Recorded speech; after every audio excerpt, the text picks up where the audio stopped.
What is up? Welcome to Etsy Jam. How are your sales doing this spring? If you're like most online sellers right now, you're experiencing a sales slump. In this episode, Richie and I talk about some things that you can focus on during sales slumps that will help set your shop up for success. What is up? Welcome to Etsy Jam, the show where we have rich conversations about serious topics. I am Gordon from Marmalead. And I am Richie from Marmalead. And if you don't know what Marmalead is, it is the best Etsy SEO tool for serious sellers. So if you are an Etsy seller that's serious about your shop, you need to get yourself some Marmalead. Check it out at our website, which is marmalead.com. Dude, I totally stumbled over the rich at the beginning. I was so excited when I came up with that because I was like, oh, total play on words. I'm going to say it's a rich podcast because your name's Richie. And then I just blew it. It's all right. It happens. Yeah. It makes it more human. So human. So this is awesome because I love this time of year in the Etsy universe and in all e-commerce universes, really, because products are just flying off the shelves. You know, it's like all kinds of sales figures flying by, and people are just rolling in cash this time of year. People are going to think that we're recording this around Christmas. Might want to tell them when we're recording it. Oh, yeah. This is April. And it's past April Fools. But that would have been a good April Fools. This is not the time of year that products are flying off the shelves. In fact, it's been pretty slow. Pretty slow spring for a lot of people. Not just Etsy either. I mean, this is kind of an across-the-board thing. I think a lot of different platforms are experiencing this. That they are. Amazon, eBay, across the board. If you're selling online, I mean, of course, different categories are going to have different results, but pretty much across the board right now is a slump. Yeah. I mean, it's spring break also. So a lot of people are taking their spring vacations. Well, I guess not everyone's spring break, but it's right around the area of spring break. Yeah. Right. So go ahead. I was going to add, in the US, it's also tax season. So that plays into a lot of people's purchasing habits too. People who Oh, sorry. But is it? I was going to say, sometimes people will say like that's supposed to be a busy time because people are getting refunds. Yeah. But it hasn't filed yet. And a lot of people wait till the last minute. Yeah. So a lot of people don't have those refunds yet. Yes. Very true. So, yeah. And with the refunds, I don't know. Maybe I'm wrong. But I think they use those refunds for a lot of bigger purchases. Yeah. I think that's typical. Yeah, new kitchen, new deck, stuff like that, right? Like, so if you're selling kitchens or decks on Etsy, you're probably in good shape. Yeah. I mean, I'd wait till after April 18th, but then just pick up kitchens and decks flying off the shelves. Retag all your listings. And also it's it's post holidays. People just spent a bunch of money over Christmas, and typically they're not going to have a huge appetite for spending a lot more early through the next year. For whatever reason, it's just kind of the cycle, the annual cycle. There's always a lot of sales around the holidays, and there's other times throughout the year where there's bumps and stuff like that. But I mean, historically, spring and summer have been kind of slow times in the e-commerce universe. Yeah, I think a lot also on places like Etsy because of just who's selling and who's buying. Mm-hmm.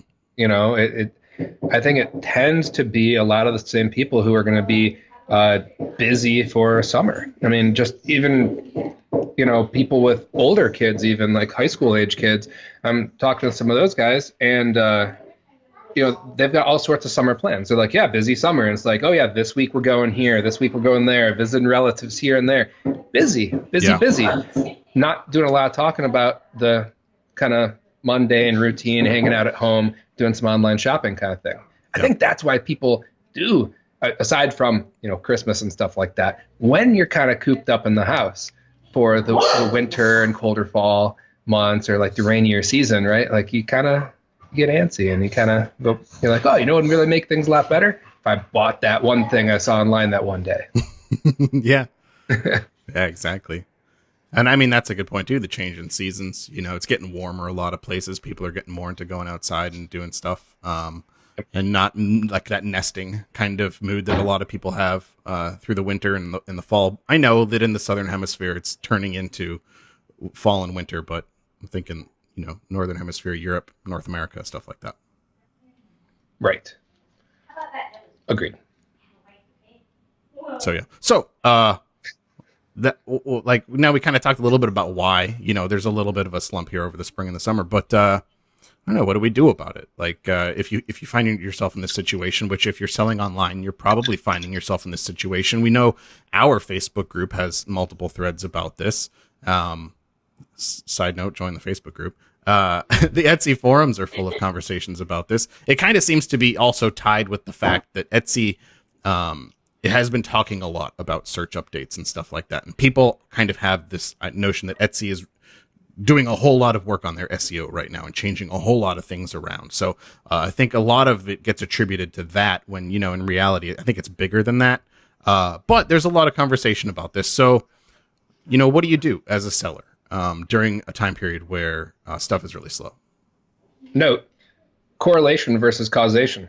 Etsy is probably doing these search updates right now because they know it's going to be in a slow part of the year. Yeah. They would not be doing these when they know they're going to be slammed. They're doing it where it's going to be least risky for them. Yeah. So a lot of people are saying, oh, Etsy changed something and that's why it's slow. It's like, no, they changed something because they knew it would be slow. Yeah. When you're looking at data, it's a lot easier to test changes when your data isn't moving around a whole lot in and of itself. So if they were running these things around Christmas time, well, now they don't know, like, okay, did this do really well because it's the holidays, or did it do really well because of this certain change we made? And like Richie's saying, it's the perfect time of the year for them to be doing this kind of stuff where things are more even keel and there's not a whole lot of ups and downs going on. Yep. It's all just down. It's all just downhill at a constant speed. Yes. Yeah. But the first thing to combat that is just like you said, like it's summer here in the US, right? Yeah. So you need to go to the hemisphere where it's winter. Just always be moving with the winter. Endless winter has got to be your goal for your shop. Yeah. Especially for knit products, right? Oh, especially. Yes. Yes. So barring moving your shop around, what else could we do? I mean, and realistically, like it's kind of easy to get lackadaisical about things when things get slow. It's kind of easy to want to find out, like, okay, is my shop just messed up here, or is like everybody's stuff like slow right now? And so to do that, a lot of people will turn to the forums and to, Facebook groups and things like that, just to kind of have open conversations and see what the temperature seems to be for everybody else. Which, I mean, that's fine. That's valuable. But I mean, this is across the board kind of thing. I don't think anybody's looking at it like, wow, my shop is totally tanking here. And everybody else is doing remarkable. What do I need to fix? No, it's what should I be spending my time on? And there's only so much of that time that I can spend in Facebook and other social media and stuff. But what do you think, Richie? What's something useful that people could be doing while things are slow? Not talking about it. That's going to give you a lot of time right there. Yeah. Once you've confirmed that it's slow, jump off that. Okay. Confirmed it's slow. Let's move on to housekeeping, right? All the things, think about all the things that you didn't have time for during your last busy season and that you wish you did and you were scrambling around for. Start doing those. Now, I know every shop's going to be different. One of the things that we hear a lot is a lot of advice is to improve photos. And a lot of shops say, yes, I know I need to improve my photos, but I need some time. Well, that's probably number one right there. Like, Now is your time. If things are slow, work on improving those photos. Mm-hmm. Because you want to be in, the real reason for doing any of these things we're about to talk about is so that when this, when the slump, when everything starts to come out of the slump, you want to be ready. You want to be the one that's geared up. You want to be ahead of everybody else and not be like, oh, people are starting to show up. Oh, it's probably time to go, fix my photos and stuff like that. No, that's not what it's time for. But now is the time to fix your photos. Yeah. And the photos too, that's something that if you're doing them yourself could be super time consuming. It depends on where your skill level is right now at photography and stuff like that. But if you're interested in really getting into it, picking up a DSLR camera, learning how to use it, maybe watching some video courses or things like that on photography and understanding specifically product photography and lighting. I mean, the list goes on for miles, right? So if you're in that frame of mind, you're going to need a lot of time to really learn the stuff and learn how to do it to the best of your ability. Now, if you're thinking that you're going to hire someone to do your photography, you'll save yourself some time there. It's going to cost you some money to do that, right? But the flip side is you're still going to have to spend some time finding the right person to do that. So there's a little bit of time investment on your part to reach out, maybe find out who other people are using, local photographers. If you want to find someone who's not local and ship your products to them and have them take photos, there's some time you're going to have to devote to that kind of research and stuff for that too. And slow time is a good time for that. Absolutely. And you can even try things out. So even if you outsource it or do whatever you're trying to do, like it's a good time to try a couple different things. Try taking them this way, this background, that background. Put them out there and see kind of what happens. Plus, all of this work that you'd be doing right now is not only going to help you when things get busy, it's going to help you right now too. Mm-hmm. So when you have less traffic, it's that much more important to convert that traffic. Mm-hmm. Make the most of what you have. Yep. And if you're selling products that don't happen to be like strictly winter products, it's also a good time to be taking outdoor photos. The springtime's coming, things are greening up, you're getting leaves and flowers budding. So it's a good time to go outside and take some of those outdoor pictures where in the winter, you just wouldn't even be an option. I don't know. You'd have to move. Right. That's a good point. And a lot of gifts that you might buy, around the Christmas time, around the winter holidays, you're still going to need those summer type photos anyway. Like what if you're going to buy someone a wind chime, right? Or golf, right? What if you're going to buy some golf accessories? You're going to buy them around Christmas. Well, you're probably going to need a picture that's not on a frozen golf course because that's not exactly the context that most people are imagining. Yeah. Let's put on our winter headgear and get out there and, putt. I like you did that. That was a perfect segue because speaking of golf, one of the guys we had on the show a while ago now, this was probably like October or something time frame. Kyle from Sagart Metalworks, who you should check out his shop, by the way. It's pretty cool. In his About page, he also has a video out there that he put together, and we talked about that in the podcast too. But the thing I want to bring up about Kyle is that he was really teeing himself up. Get that? Teeing himself up for the holiday season. And he had put together a spreadsheet of kind of like, the things he wanted to do each week and the things he wanted to accomplish and how they would help him get to where he needed to be for the holidays. Now, some of that was just creating inventory. He wanted to make sure that so that when the holidays hit, the stuff that he's creating is actually pretty time consuming and he can only make so much of it. He wanted to make sure that he had enough inventory, to get him through the holidays. And when he ran out, and it was what it was. He gave it his best shot and that's how it goes. But he, months ahead of time, he had been planning out exactly how many units he needed to make each week and so forth, to be able to hit a certain number that he wanted for the holiday rush. And during the slow period, it's a pretty good time to spend some time just building up your inventory, creating more products, having things, on the shelf ready to go, get boxed up and sent out to people so that when things do get crazy, either around the holidays or whatever your personal, busy season happens to be, you're ready for it. And you've got the inventory to support you throughout that period. Absolutely. Oh, one of the things Kyle likes doing also is beta testing. He's a big fan of testing all these different products.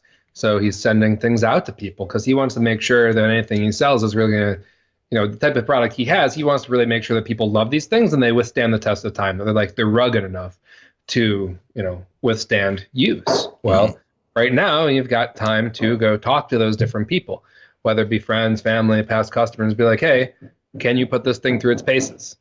Get back to me so I don't sell a whole bunch of these things at the holidays and find out I should have made this little adjustment. Yeah, that's a really good point. It gives you plenty of time to find out that information and correct for it ahead of time. Absolutely. Yeah. And you know what? Having a new product could be a really big thing for your shop anyway. Yeah. Absolutely. And even, talking about new products, even the research that you would be doing around finding new products, when you sit down to really look at your SEO and your listings and keywords and stuff like that, and your pricing, it's kind of a similar process, but you're really looking at different things when you're doing it. And one of the things that people use Marmalead for is new product research. And so actually sitting down to just do some research and see like, well, all right, like I know I'm doing these things, like this is my skill set. These are the materials I'm used to working with. Like, what else is out there? What else are people buying that's kind of in line? That's not that big of a jump for me. Or maybe it's something you've wanted to learn how to start crafting. And you just want to try to get into something different, and because it seems like it might be fun. Like Richie's saying, it's a good time to try out some new product ideas, and learning how to build those out and list those things. Agreed. Yeah. So, and kind of along the lines too of beta testing, it's a good time to reach out to customers when things are slow. You have more time to spend chatting with customers and getting feedback from them, having a much more high touch relationship with them instead of, either no communication whatsoever or, a simple follow-up email or stuff like that. And if you're not busy right now with your shop, you've got some good time to be able to talk with customers and get their feedback about how they're finding your products. Like, are they working for them? Did they break down? How did everything go with the purchase? Are they still happy with them, and so forth? Absolutely. Again, I don't think anybody's going to be upset that you ask them how things are going. If they're happy with it and they like the product, they're going to be happy to hear from you, and happy that you care enough to say, hey, last December you bought this and just wanted to see how everything was going. Maybe I know you bought it as a gift or whatnot. Like, hey, I just want to make sure that like everything's exceeding your expectations and it's going fantastic. And if it is, they're going to be happy to tell you. And if it's not, again, they're going to be happy to tell you. That you might want to know that if you sold somebody a necklace and the clasp broke and they just didn't get back to you because they didn't want to deal with shipping, but they went somewhere local to get something fixed, like, you'd want to know that. Yeah. And then you'd want to be like, oh, I wonder if this is happening a lot and people just aren't telling me. Like, it's good information to have. Definitely. Yeah. But everyone's going to say like, oh, is that going to let me talk to people? Well, you're allowed to follow up with people. You're allowed to make sure that things, are exceeding expectations. We're not saying you should go spam them and be like, hey, go buy some more stuff. Like, no, this is a different conversation. Yeah. And that's really what Etsy wants to avoid. They don't want people spamming people that purchased from their site. They don't want you soliciting to people and all that kind of stuff. Obviously, if you convince them to join your mailing list and it's your list and they've opted in, you send them whatever you want. But for the purposes of communication through Etsy, they really want you to keep it helpful, right? And not super salesy, which is all we're kind of suggesting you do here, is reach out to people and get some good feedback about how they found your products. And yeah, like Richie's saying, if somebody reached out to me with something that I bought around the Christmas timeframe and just kind of wanted to say like, hey, like, how's that going? Was it a gift for someone? Are they using it? Do they like it? It's almost more useful now in April to get that kind of feedback than it is, a couple days after I purchased it and maybe haven't even given it to the person yet.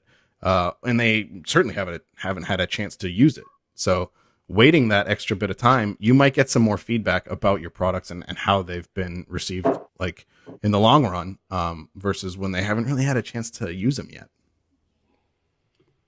Agreed. One of the things we were talking about kind of pre-show is sometimes where you see reviews and for just different types of products, tends to be physical products because you haven't had a chance to actually like receive it yet. But it seems that sometimes people write a review like right after ordering it, and it's very obvious that they've done this because in the review it actually says like, I have not received this yet, but I'm really looking forward to using it. It's like, why are you writing a review right now? You haven't even gotten it. Yeah, my review. Are you really looking forward to it? I was just saying it's purely based on the photos on the listing page. I don't have. Yeah, but it looks also cool. Why would you have bought something that you don't have high expectations for anyway? Like, you are going to have your highest expectations at the point you just bought the thing. Yeah. So it's just kind of silly sometimes. And the other example that we were kind of talking about is like when you're at a restaurant and they bring out your food and then 30 seconds later, before anyone's even touched the food, like your food might just be like on fire still. It's like still piping hot. And obviously no one's eaten your food. No one's touched it. And they say, so how does everything taste? It's like, it looks great. Yeah. Like, I'll let you know in a second when, I've taken a bite, but yeah. And, that kind of makes me think too, as you're reaching out to people, if you're doing it from your own mailing list and you're sending people, a call for feedback, you could entice them with coupons and other things like that. If they do provide feedback, or just to let them know like, hey, use this coupon. Hope you liked your product. That could be a good opportunity to get a nice little bump in sales when otherwise things are pretty quiet. Very true. It's a good one. Definitely do that. Definitely do that one. Definitely do that. All right, so what else can you do when things are slow? It's a really good time to work on your SEO across your shop. And Yes. I would say there's like kind of two different approaches maybe, or schools of thought to this. Also, you're going to want to kind of go through all your listings and make sure that you're using all of your tags and your titles make sense. You don't have any mistakes between them or mismatches between the tags and the title and stuff. Just general good SEO practice. Things are in good shape. You're on a decent renewal cycle with things, and that you're showing up at the top of search results for the keywords that you're really targeting. Kind of just general SEO stuff, right? And then there's also the other notion, and Joanna brought this up when we talked with her, a handful of episodes back. She kind of like gets really excited when things get slow. And when she hears about Etsy starting to tweak the SEO algorithm. Now, they're always tweaking this algorithm, but due to they acquired that machine learning firm not that long ago, and they're talking a lot about how they're building it into their own search results and stuff like that. They're starting to make changes with like listing attributes and all kinds of other things that are admittedly affecting rank. So there seems to be a lot more chatter than normal about SEO changes, but she really likes to go into listings when that kind of stuff is happening and start to test, do a little bit of testing. Like, okay, like if I tweak this here, is this going to have more of an effect here? Is this going to start to do better than these other things? Maybe if I change this other thing, she kind of just starts trying different things and testing different things.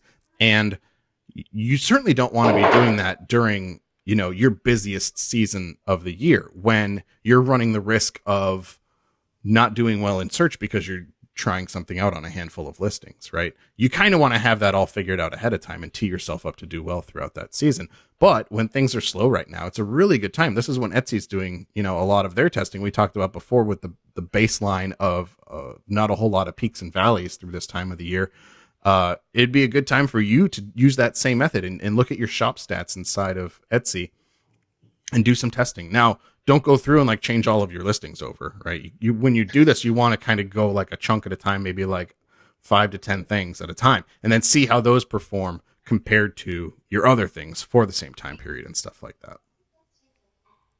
So you don't want to just like make one huge sweeping change and forget what you've done? Well, I mean, you could, and that would be fine, but you're going to have a really hard time comparing back and seeing, okay, was this a win or not? Because no matter what the results come back as, like, let's say your sales take off. Well, I don't know, like, would they have taken off if I hadn't changed anything? Now you're kind of in a tough spot because you wouldn't know that. You don't have anything to compare back against, which is why it's a whole lot better to change things incrementally, and honestly, even if you're not trying to do a bunch of SEO testing, it's usually kind of a good idea to change things incrementally anyway when you're making changes to your shop, and not do like broad sweeping changes, because you might find yourself in a position where you're really wishing you hadn't done that. And it's really tough to go back to how things were set up before you made all those changes. And you can't always compare last week to this week either. Yeah. So if you make a bunch of changes and they're like, and this week, this, it went up, it went down, or nothing happened. It's like, yeah, but that was last week.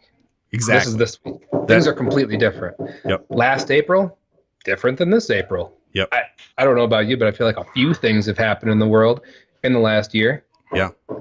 And they will again for the next year. Yeah. So we can't just, consider every April to be the same. Yeah. That's a really good point. So hold some things as a control and have some things as your experimental group. Just like in science class. Just like in science. Yeah, and then that you're going to be in a good spot when you set it up that way. When you're checking back against how things did. And that it just makes it so you can measure. Yeah. Measuring. Oh, okay. So I was looking at my notes here for some other things that we had for suggestions during the slow period. We talked about housekeeping a little bit. Yes. It could be a good time to go back and look at your suppliers. So if you're taking, you're buying supplies from other sources and you're crafting things with those supplies, lots of handmade sellers do this, right? Vintage, it's kind of a little bit different for you guys.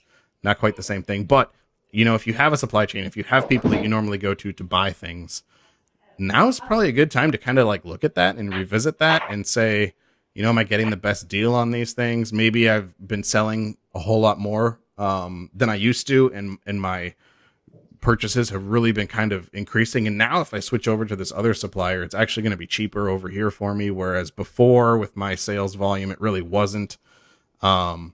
So it's kind of good to revisit that every now and then. It'll help you kind of manage your own expenses and costs. And could end up even, if you find your supplies at a cheaper price or better quality supplies at the same price, you could see an increase in your overall profit, because you're either saving yourself money or you're doing better with sales because of it. It's actually probably yard sale season as well for vintage. So this for vintage could be a good opportunity to spend a little bit more time with those yard sales. Yeah, that's a good point. And pick some stuff up that is going to be selling. Like, because that's one of the things with vintage too. Like, you have a finite supply. Mm-hmm. When things get busy and you're like, wow, these things are really selling well. I wish I could find more of them. Right?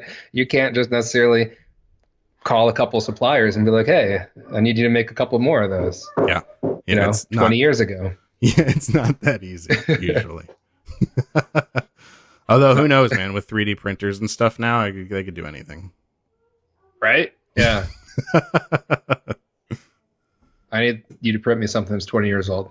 Go. Yeah, make it look old, but not like broken old, vintage. Well, like classy old. Yeah. I think they can do that. No, I'm not done. We might be done. I don't know. Is there anything else that you can think of? I think we kind of went through everything that we had brainstormed ahead of the episode, as possible things that, are good things to do when it ends up being slow and you find yourself with, less sales than normal and maybe a little bit more time than normal because you're not, building things and fulfilling orders all the time. Absolutely. So, I mean, some of the things we talked about were housekeeping. Some of the things were nice, like, sales boosters, like the newsletter, working on photos and things like that, I think help with both, because you're going to, when you improve those things that help, close a sale, let's say, you're going to just do better with lower volume traffic. You're just going to do better. You're going to convert more of them. And that's going to help you both times. So I just want to make sure we do cover some things for the sellers that are like, yeah, it's nice, but I can't just do housekeeping things. I have to sell stuff to keep the lights on. Yeah. So I think, really the newsletter, if you've got people on a list, reach out to them and see what type of things you can offer them right now to get some sales. Yeah. Or something that we don't talk about a lot, but when it's slow there, now might be the opportunity to see what you have around you in your local area. Because again, your shop is not just something that just gets found in search, right? You can send people to your shop, like via direct link, to come to your shop and buy stuff. So, friends, family, neighbors, like just anyone that would be an actual customer to you, right? Like, you're probably not the only person that likes what you do in your city. There's probably other ones. So there's opportunities for sales out there. And maybe you've been thinking about doing something wholesale related. Well, now is probably a good time to go, walk out the door and over to some shops in the area you might be able to have a wholesale relationship with. All things that you can check out and that could result in, sales in this quick time while you're slow online. Yeah.